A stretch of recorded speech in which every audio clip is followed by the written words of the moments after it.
Hi అండి, అందరూ ఎలా ఉన్నారు? అందరూ బాగున్నారు? మేమైతే చాలా బాగున్నామండి. మీరు కూడా బాగుండాలని మనస్ఫూర్తిగా కోరుకుంటున్నాం. Welcome to my channel Amma's kitchen and blog. ఈరోజు మన వీడియో వచ్చేసి బగారా రైస్ ఇంకా మటన్ కర్రీ ఎలా తయారు చేసుకోవాలో ఈ వీడియోలో చూద్దామండి. Bagara rice mutton curry combination చాలా సూపర్గా ఉంటుందండి. మీరు ఎప్పుడైనా ట్రై చేయకపోతే ఈసారి ట్రై చేయండి. అలాగా చూసారు కదండి, ఇక్కడైతే మా హస్బెండ్ అయితే మటన్ తీసుకొచ్చాడు. ఇదైతే ల్యాంబ్ అండి. ల్యాంబ్ అంటే గొర్రె మాంసం.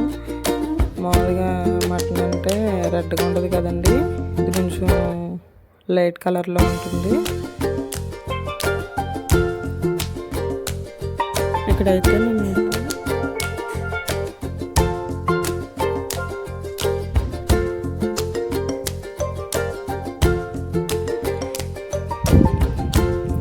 నేనైతే కుక్కర్లో చేస్తున్నానండి. కుక్కర్లో చేసినప్పుడు అయితే మనం కుక్కర్ పెట్టేసుకొని స్టవ్ ఆన్ చేసుకుని ఆయిల్ వేసుకుని పచ్చిమిరపకాయలు తగిన ఉల్లిపాయలు వేసుకోవాలండి.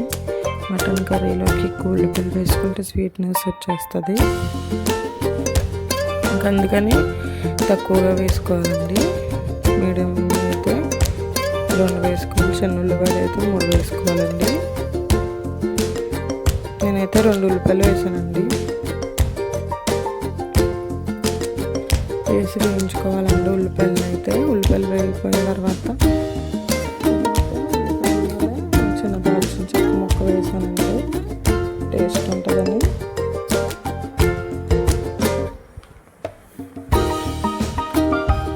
వేసిన తర్వాత ఉల్లిపాయలు వేగిపోయిన తర్వాత మనం అల్లం వెల్లుల్లి పేస్ట్ ఉంటుంది కదండి, ఫ్రెష్గా చేసుకున్న అల్లం వెల్లుల్లి పేస్ట్ అయితే చాలా టేస్టీగా ఉంటుంది. నేనైతే దీనికోసమని ఫ్రెష్గా అల్లం వెల్లుల్లి పేస్ట్ చేశానండి. మటన్ కర్రీ చేసిన ఫ్రెష్గానే చేస్తానండి, అదే కూర అంతటికి టేస్ట్ వస్తుంది. మనం శుభ్రం చేసుకున్న మటన్ అయితే మనం ఉల్లిపాయలు వేయించుకున్న దాంట్లో వేసుకోవాలండి. అల్లం వెల్లుల్లి పేస్ట్ వేగిపోయిన తర్వాత వేసుకుని కొంచెం సరిపడా ఉప్పు వేసుకుని కలుపుకొని మగ్గనివ్వాలండి. కొద్దిసేపు కలుపుకొని మగ్గనిచ్చి మూత పెట్టిన తర్వాత అందులోంచి కొంచెం వాటర్ వస్తుందండి.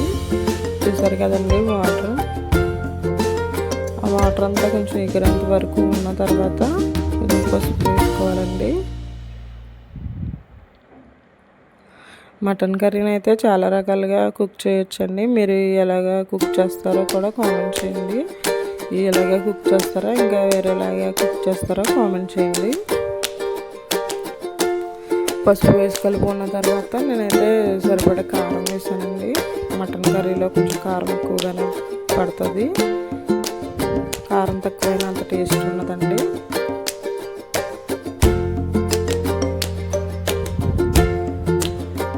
కారం వేసిన తర్వాత కొంచెంసేపు ఆగిన తర్వాత వాటర్ వేసి కుక్కర్లో పెట్టి ఒక 10 విజిల్స్ అన్న వేయించాలండి. అప్పుడే బాగా కుక్ అవుద్ది మటన్ అయితే. మీడియం ఫ్లేమ్లో పెట్టుకుని 10 విజిల్స్ వేయించాలండి. అంటే కూర క్వాంటిటీని బట్టి అండి. అయితే బగారా రైస్ అయితే చేస్తున్నానండి. నేనైతే ఒక బాండి పెట్టుకుని కొంచెం ఆయిల్ వేసుకున్న తర్వాత మీ దగ్గర అయితే నెయ్యి ఉంటే నెయ్యి వేసుకోండి. ఇంకా హోల్ గరం మసాలా ఉంటుంది కదండి, మొత్తం దాల్చిన చెక్క, లవంగాలు, షాజీరా, ఇంకా యాలకులు, ఇంకా మీ దగ్గర ఉన్న బిర్యానీ సరుకులు అయితే అందులో వేసుకుని వేయించుకోవాలండి.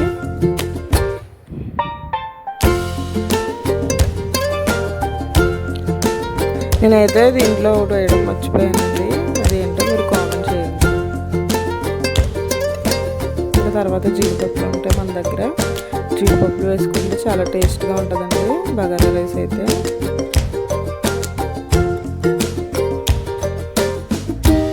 వేసుకున్నాక కొంచెం కలర్ చేంజ్ అయిన తర్వాత పచ్చిమిరపకాయలు నిలువుగా కట్ చేసి పెట్టుకున్న పచ్చిమిరపకాయలు అయితే వేసుకోవాలండి. వేసుకుని ఒక ఉల్లిపాయనైతే నిలువుగా కట్ చేసుకుని సన్నగా కట్ చేసుకుని వేసుకోవాలండి. వేసుకుని కలుపుకొని ఉల్లిపాయ వేగేంత వరకు మనం వేయించాలి.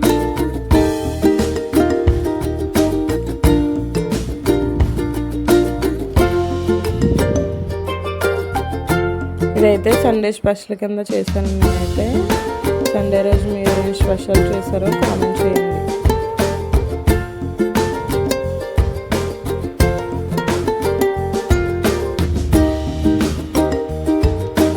చూస్తారు కదండి, ఉల్లిపాయ ముక్కలు అయితే వేగుతున్నాయి. ఇంకా దీంట్లో కొంచెం ఎక్కువగా ఉన్నాయని నేను ఇంకా కూరలోకి వేస్తానండి ఉల్లిపాయ ముక్కలు అయితే కొన్ని తీసి.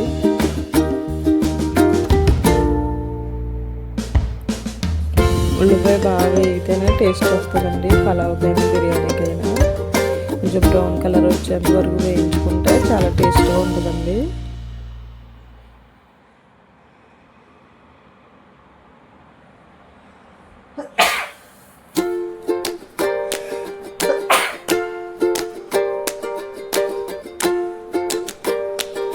నాకైతే హెల్త్ కొంచెం బాగోలేదండి. నాకైతే కొంచెం జలుబు చేసి గొంతు అంతా నొప్పిగా ఉంటుంది.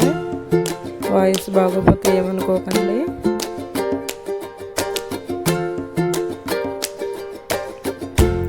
ఇంకా వేసిన తర్వాత కొంచెం అల్లం వెల్లుల్లి పేస్ట్ వేసేసుకుని వేయించుకోవాలండి. వేయించుకున్న తర్వాత నేనైతే ఇందులో ఎటువంటి మసాలా వేయట్లేదండి. మీరు వేసుకోవాలంటే వేసుకోవాలండి మసాలా అయితే. నేనైతే కొంచెం చికెన్ మసాలా ఉంటుంది అది వేసానండి కొంచెం లాస్ట్లో ఏదో. తర్వాత కొంచెం వాటర్ వేసుకోవాలండి. నేనైతే ఒక గ్లాసు పావు రైస్ అయితే వేసానండి. ఒక గ్లాసు పావు రైస్కి అయితే నేను ఒక గ్లాసున్నర వేసానండి వాటర్ అయితే. వేసి బాయిల్ అయిన తర్వాత మనం ఉప్పు అవన్నీ వేసుకొని చెక్ చేసుకున్న తర్వాత మనం ముందుగా కడిగి నానబెట్టుకున్న బాస్మతి రైస్ అయితే నానబెట్టానండి. నేనైతే ఒక హాఫ్ అన్ అవర్ అయితే నానబెట్టాను. ఈ టైం ఉంటే ఎక్కువసేపు నానబెట్టుకుంటే చాలా బాగా వస్తుందండి. నేనైతే ఇక్కడ రైస్ కూడా వేసేస్తున్నానండి. చెప్పాను కదండి మసాలా అయితే నేను లైట్గా వేసానండి, ఎక్కువగా వేయలేదు.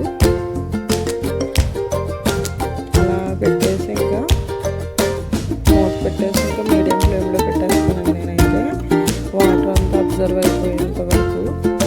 చూసారు కదండి, స్టీల్ గిన్నెలో వండుకున్నప్పుడు మనం మధ్య మధ్యలో కలుపుకుంటూ ఉండాలండి, లేదంటే అడుగంటేస్తుంది. చూసారు కదండి, అలాగా ఆవిరితోనే మగ్గిపోవాలండి మొత్తం రైస్ అంతా కూడా. ఇంకో పక్కన అయితే కుక్కర్ అయితే విజిల్ వస్తున్నాయండి. చెప్పాను కదండి 10 విజిల్స్ అన్నా రావాలి, అప్పుడే మటన్ సాఫ్ట్గా ఉడుకుతుంది.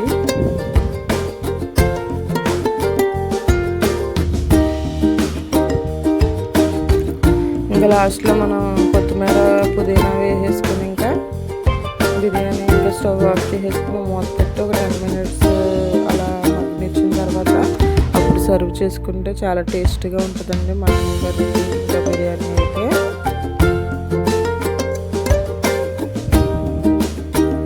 నేనైతే సండే స్పెషల్ కింద చేశానండి. మీరు ఏం చేశారో సండే కామెంట్ చేయండి. మీరు ప్రతి సండే ఎలా బిర్యానీ చేసుకుంటారా లేదో కామెంట్ చేయండి. సండే అంటే ఏదో స్పెషల్ ఉండాలి కదండి.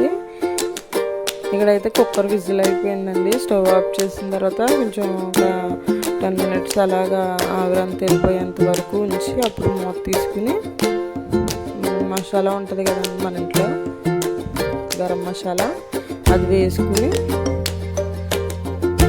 సేపు స్టవ్ ఆన్ చేసుకుని సిమ్లో పెట్టుకున్న తర్వాత దించేసే ముందు ఇంకా కొత్తిమీరతో గార్నిష్ చేసుకుంటే ఎంతో టేస్టీ అయిన మటన్ కర్రీ రెడీ అవుతుందండి.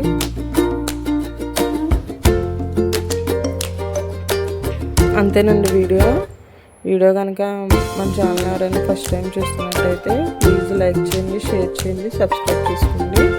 ఇంకా మరిన్ని వీడియోస్ మన ఛానల్లో ఉంటాయండి. అందరూ చూసి లైక్ చేయండి, షేర్ చేయండి, సబ్స్క్రైబ్ చేసుకోండి. Thank you for watching.